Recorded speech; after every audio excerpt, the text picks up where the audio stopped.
Hello fellow grower, magandang araw po. In this video, ang topic natin ay cloning ng kamatis. So halimbawa meron kang tanim na kamatis na nagugustuhan mo. Unang-una dahil malakas siyang mamunga at medyo matibay din sa sakit. At the same time gusto mo yung klase ng pagkakamatis niya, yung kanyang variety halimbawa. So pwede nating paramihin yan gamit ang cloning. At sa pag-clone ng kamatis, ang gagawin lang natin dito ay kukuha ng cuttings. Sa pagkuha naman natin ng cuttings, pipili lang tayo yung magulang na sanga. As much as possible sana pencil size, yung mataba. Pero kahit na hindi pencil size, basta magulang na, yung kanyang sanga ay pwede pa rin.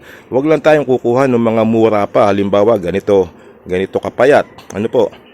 Yan, malaki ang tsansa na hindi pa yan mag-uugat. So, pili lang tayo. Dito halimbawa, itong isang ito. Yan, pwede na to, magulang, matigas. So, putulin natin yan.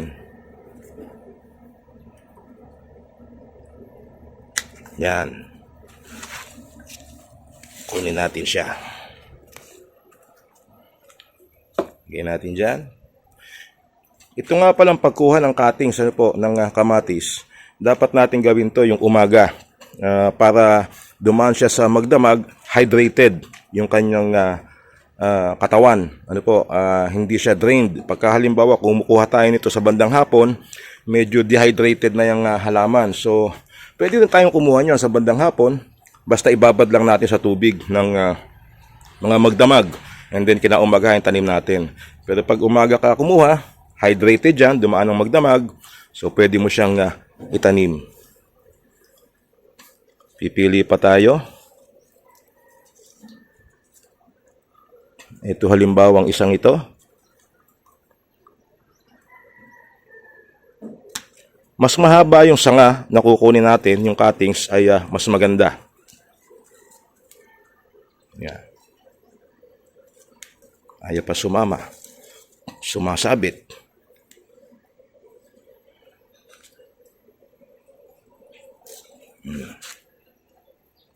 So ito po, mga kinuhanan ng bunga na ito.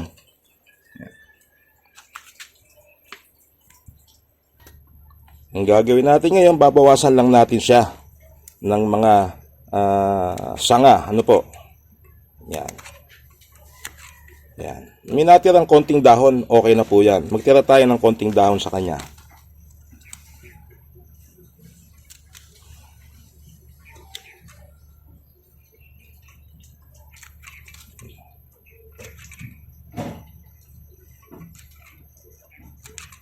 Kailangan hindi masyadong marami ang dahon niya para makapag-focus itong ating tangkay sa pagpapaugat.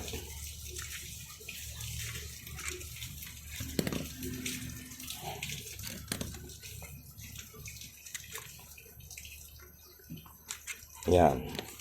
And then kumuha lang tayo ng pagtataniman sa kanya. Dito ang gagamitin ko lang itong 3x3x10. Yan. At ang lupa dito, ordinaryong lupa lang, garden soil. Ayan, lupa, garden soil, may kahalong ipan ng palay. Alright, so itutusok lang natin siya. Sa pagtusok naman sa kanya, at least 2 inches ang ibabaon natin. Mas malalim, mas maganda. Kasi po itong kamatis ay nag-uugat din ito sa katawan. Naglalabas na ugat sa katawan yan. Kaya nga yung iba, inihiga pa ito para mas marami yung ugat. So sa atin naman, dahil hindi naman natin ihihiga, itusok lang natin ng malalim. Yan. Yan, kulang-kulang 4 inches na po yon. So ito naman baluktot, medyo mahirap siyang i-baon.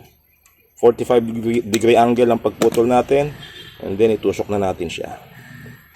Yung kagandahan, pag magulang ang sanga, pwede mo siyang idiin lang at babaon na siya. Yan. Yan. Ingatan lang natin na mabali, magiging useless yung ating pagpapaugat sa kanya pag nabali yung bandang ilalim niya. Mauunahan siya ng pagkabulok. Okay? So ito ngayon, panatilihin lang natin na moist o medyo basa sa umpisa yung ating lupa. And then later on, Sa umpisa didiligan, and then later on, magiging dapat moist lang yan. Huwag natin pabayaang matuyuan ng gusto ng lupa. Yung moist po, ibig sabihin maitim yung lupa, and then malamig siya. And then ito, ilagay lang natin sa lilim. Ano po, huwag natin paaarawan. Huwag natin paaarawan hanggat hindi tayo nakakakita ng panibagong growth sa kanya. Alright? So, yun po, aabutin ng mga 3 weeks to 1 month. So, sa lilim lang siya. And then, ito naman, ipapakita ko yung una ko ng pinaugatan. So, kailangan meron tayong example, ano po, para patunayan na talagang mag-uugat ang kamatis, yung cutting ng kamatis. So ito, kita mo mayroon siyang bunga, no? Actually, hindi ako nagtatanim ng cuttings na mayroon ng bunga. Ito, nung umpisa, bulaklak lang ito. Bulaklak na pareho nitong isang to, oh.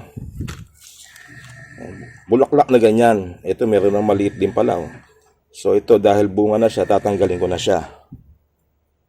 Yan, dapat po walang bunga. Yan. So ito, bulaklak pa rin. Patay na yung bulaklak. So itong isang ito, bulaklak lang siya noon. And then, over time, nung mag-umpisa na siguro siya magkaugat, na-develop na. Pero ito po, dapat din tanggalin natin. Yan. Kasi, makakaagaw pa ito ng atensyon doon sa pagpaparami ng ugat nitong ating cuttings. Alright? So, bulaklak lang siya dati and then nabuo. Tingnan natin ngayon kung ano na ba ang kalagayan ng ugat nito. Kasi po, halos 1 buwan na rin ito dito. So, naglabas na rin siya ng mga bagong growth. Ayan. Wala ito dati. Yung mga yan. And then, lumaki pa ng konti yung kanyang bunga. So, tingnan natin. Ano? Ayusin lang natin ng konti ang ating camera para hindi nakaharang yung aking kamay. So,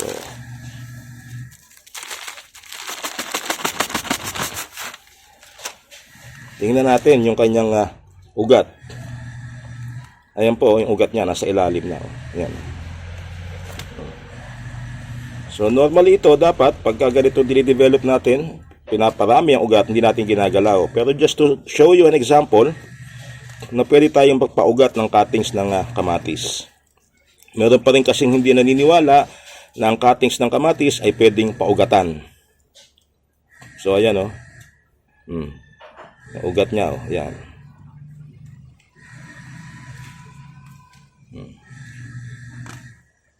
Ayan pa, naglalabasan na o.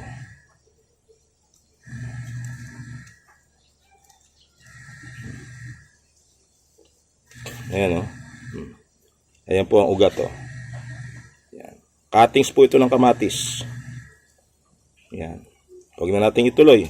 Ililipat ko na siya sa mas malaking container para mas lumago ang kanya mga ugat.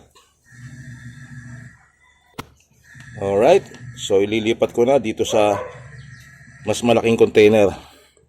Yan. At ngayon, dahil nga sabi ko, no, naglalabas din ng ugat sa katawan ang kamatis. Kaya mas malalim ang pagkakabaon natin, mas maganda. Para mas ma-develop, mas dumami yung kanyang root system. So ibabaon ko siya hanggang dito ngayon. So mula sa ibaba niya, siguro mahigit 4 na pulgada na ang magiging pagkakabaon niyan. Pwede din pahiga. Kaya lang, ang isang problema natin sa higa, pag yung dahon sumayad sa lupa, ay nakakakuha pa yan ng sakit. Kaya ako po ay nilalaliman ko lang ang baon. Hindi ko siya inihiga. At saka sa container tayo nagtatanim kaya mahirap ding maghiga. Okay natin yan.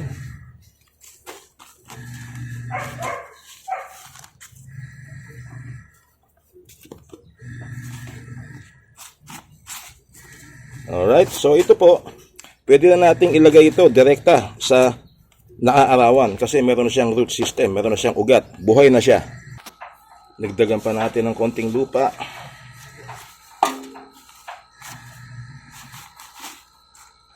And then diligan natin.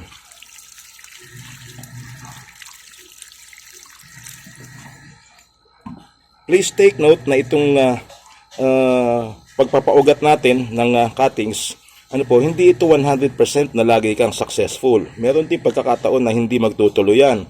Lalo pagka hindi mo nasunod yung basic requirements ng pagpapaugat ng cuttings. Halimbawa, kagaya nung sinabi ko noon, kailangan magulang yung cuttings na gagamitin mo. Pangalawa, malalim dapat yung pagkakabaon mo sa kanya. Pangatlo, dapat po yan huwag maaarawan. Ano po? Lalo ngayon matindi ang sikat ng araw sa atin. So sa lilim mo lang sa ilalagay hanggang hindi siya naglalabas ng mga panibagong growth. Alright? So yan lang po ang ating simpleng paraan kung paano tayo makakapag-clone, makakapagparami ng kamatis gamit ang isang mother plant na napili natin. Alright, maraming salamat po sa panonood at magkita-kita tayo sa iba pang mga videos ni Late Grower. Bye-bye!